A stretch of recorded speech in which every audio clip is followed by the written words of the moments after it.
हिंदी भाषा हमारी मातृभूमि में मध्यकाल से बोली जा रही है, परंतु वो अंग्रेज थे जिन्होंने भारत को एकजुट किया था। वो अंग्रेजी की भाषा थी जिसने विघटित भारत को एकजुट किया था और उत्तर और दक्षिण भारत के बीच की दूरियां को कम किया था। अंत में मैं यह कहना चाहूंगा कि भारत एक ऐसा देश है जहां 5 कोस पर पानी और 7 कोस पर वाणी बदलती है। तो हम कैसे कह सकते हैं कि किसी एक भाषा को थोपे जाने से देश एकजुट हो सकता है? बताइए। धन्यवाद। ये थे बॉयज हाई स्कूल से शुभम, और इनसे प्रश्न पूछेंगी महर्षि पातंजलि विद्या मंदिर की अपूर्वा सोनी। अपूर्वा सोनी, आपका प्रश्न। जैसा कि आपने कहा कि हमारे देश में 5 कोस पर पानी और 7 कोस पर वाणी बदलती है, तो क्या ऐसे अनेक भाषाओं वाले देश को किसी एक समान दौर में बांधने के लिए हमें किसी एक समान भाषा जैसे कि हिंदी की आवश्यकता नहीं है? हिंदी की आवश्यकता है, परंतु हिंदी का प्रसार होना चाहिए। बाकी दूसरे देश हैं, जैसे अमेरिका है, फ्रांस है, वहां पर केवल एक ही जाति और एक ही धर्म के लोग रहते हैं। वहां पर ज्यादा विविधता है नहीं। इस वजह से वहां की जो राष्ट्रभाषा है वो लोगों को एकजुट करने में बहुत सफल रही है। परंतु हमारे देश में पता नहीं कितने सारे धर्म हैं, उनको फिर से विभाजित किया गया है। धर्म और बहुत अनेकता में एकता ही तो हमारे भारत का मेन सूत्र है। ये सूत्र है, लेकिन ये पूरी तरह से सत्य नहीं है। अनेकता है, और अनेकता की ये वजह है कि भारत आज तक एक हमारे देश में इतनी धन्यवाद। मिनट पूर्ण।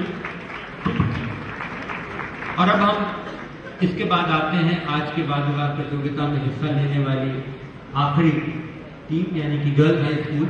और गर्ल्स हाई स्कूल से मैं आमंत्रित करता हूं सुश्री प्रज्ञा अस्थाना को, वो विषय के पक्ष में अपने विचार हमारे सामने रखेंगे। प्रज्ञा अस्थाना, आपका समय शुरू होता है। भाषा है हमारी, परंतु उसे बोलते कई और भी हैं।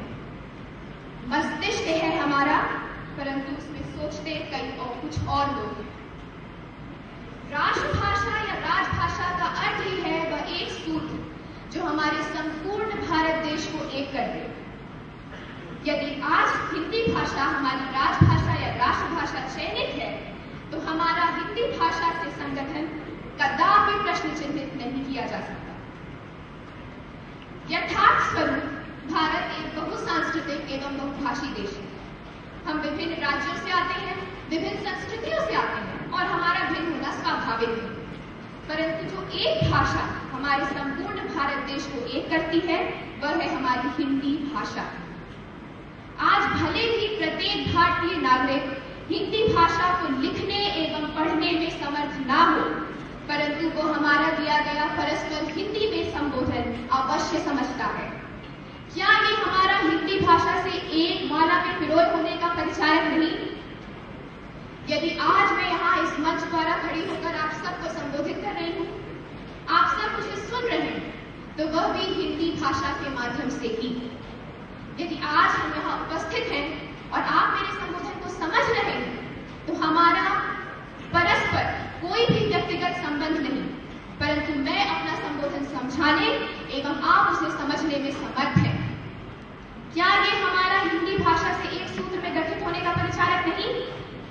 यदि आज हम यहाँ पर उपस्थित हैं, एकत्रित हैं, और इस वाद विवाद प्रतियोगिता में खड़े होकर हिंदी भाषा के प्रोत्साहन एवं आह्वान का संदेश देते हैं, तो यह भी हमारी भीतर हमारी आंतरिक आत्मसात्ता, जो कि हमारी हिंदी भाषा से मिली है, उसका परिचारक है। यदि आज हम विदेशों में जाते हैं, तो अपना सर्वप्रथम परिचय हम अपनी राष्ट्रीयता का देते हैं। हम किस राष्ट्र से आए हैं, हम किस संस्कृति से आते हैं, और हमारी राष्ट्रभाषा क्या है। क्या ये हमें एक सूत्र में नहीं पिरोता?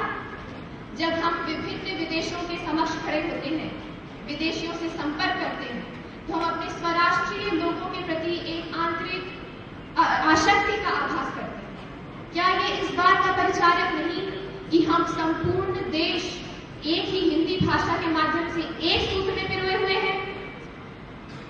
आज हिंदी हमारी तीसरी विश्व स्तरीय भाषा चयनित है। संपूर्ण विश्व के 150 से भी अधिक राष्ट्रों में हिंदी भाषा के अध्यापन एवं उसके अध्ययन की पूर्ण व्यवस्था है।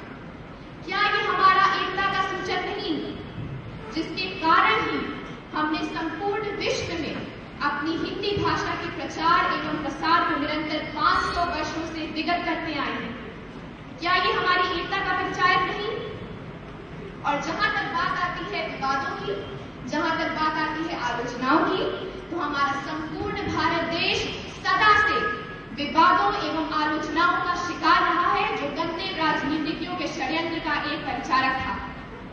10% आवाम जो हमारे गंदे राजनीतिज्ञों की है एवं यहाँ पर उपस्थित उन कुछ समर्थकों की भी है, इस बात को कदापि प्रश्न चिन्हित नहीं कर सकती कि हम हिंदी भाषा से जुड़े नहीं।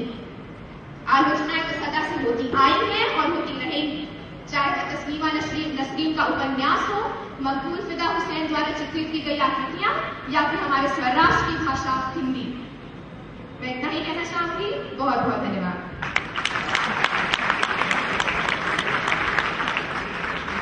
ये थी प्रज्ञा थाना और इनसे प्रश्न पूछेंगे बॉयज हाई स्कूल के शुभम। आपने कहा कि हम लोग यहाँ उपस्थित हैं, आपको हमारा हिंदी भाषा में संवाद हो रहा है, यहाँ हम लोग समझ पा रहे हैं, पर आप किसी दक्षिण भाषी राज्य में चले जाइए और या किसी पश्चिम बंगाल में चले जाइए, तो क्या आप वहाँ पे इस तरह से आसानी से संवाद कर पाएंगे? आपकी हिंदी भाषा लोग समझ पाएंगे? बहुत बहुत शुक्रिया आपके प्रश्न के लिए। मैं ये कहना चाहूंगी कि यदि आज मैं यहाँ उत्तर प्रदेश में खड़ी होकर आपको तमिल भाषा में संबोधित करूँ, तो क्या आप मेरा संबोधन समझेंगे? बात हिंदी भाषा में हो रही है। राजस्थान की भाषा को समझ सकता है, एक दक्षिण भारतीय ही दक्षिण भारतीय भाषा को समझ सकता है, एक बंगाली ही बंगाली भाषा को समझ सकता है और एक पंजाबी ही पंजाबी भाषा को समझ सकता है। हमारा समस्त राष्ट्र एक भाषा से गठित है, वो हमारी हिंदी भाषा है।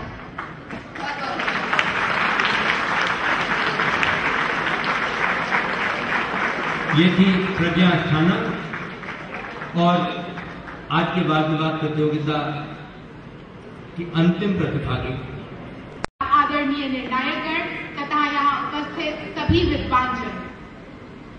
एक स्वतंत्र राष्ट्र के लिए एक स्वतंत्र भाषा का होना आवश्यक है, इसके बिना वह पूर्ण नहीं माना जा सकता। राष्ट्रभाषा की संज्ञा उसी भाषा को दी जा सकती है जो पूरे देश के लिए मान्य हो। भारत में अनेकों भाषाएं बोली तथा समझी जाती हैं, लेकिन उनमें से हर एक भाषा राष्ट्रभाषा के पद पर आसीन हो जाए, ऐसा तो संभव नहीं है। हम अगर इतिहास में नजर डालें तो हम देखते हैं कि स्वतंत्रता आंदोलन में हिंदी एक महत्वपूर्ण स्रोत थी लोगों को एकत्रित करने के लिए। कश्मीर से तमिलनाडु तक, गुजरात से असम तक सब जय हिंद, वंदे मातरम, स्वराज जैसे नारे लगाते थे जो राष्ट्रीयता की परिचारक थी। लेकिन आज वही हिंदी भाषा जो भारत के माथे की बिंदी थी, अपनी चमक खोती हुई दिखाई दे रही है। हम इसकी तह तक जाएं तो हम पाते हैं कि संविधान की धारा 343 के अंतर्गत देवनागरी लिपि में लिखित हिंदी 26 जनवरी 1965 को राष्ट्रभाषा व राजभाषा के रूप में चयनित होने वाली थी। लेकिन 1963 में जवाहरलाल नेहरू जी ने लोकसभा में एक बहस के दौरान अहिंदी भाषी राज्यों को यह आश्वासन दिया कि अंग्रेजी एक वैकल्पिक भाषा के रूप में तब तक सरकारी कामकाज में जारी रहेगी जब तक अहिंदी भाषी राज्य इसका समर्थन नहीं करते। मगर 1965 के आरंभ में ही तमिलनाडु में भयंकर उत्पात खड़े किए गए, राजभाषा अधिनियम का संशोधन किया गया। आज संविधान की 8वीं अनुसूची में 22 भाषाएं अंकित हैं। हिंदी सर्वगुण युक्त होते हुए भी एक चिंताजनक स्थिति में है। वह देश को एक सूत्र में बांध पाने में अपने आप को सक्षम नहीं पा रही है। इसका एक कारण है सत्तारूढ़ वर्ग। वह हमेशा जन सामान्य की भाषा और राष्ट्रभाषा को अलग रखना चाहते हैं। शासक वर्ग का हमेशा यही प्रयास रहता है कि शासक और शासित के बीच की खाई को अधिक से अधिक चौड़ा बनाए रखा जाए, और इसका सबसे बड़ा सहायक भाषा भिन्नता है। कुछ हिंदी विरोधी कहते हैं अगर हम अपने आप को हिंदी तक सीमित रखते हैं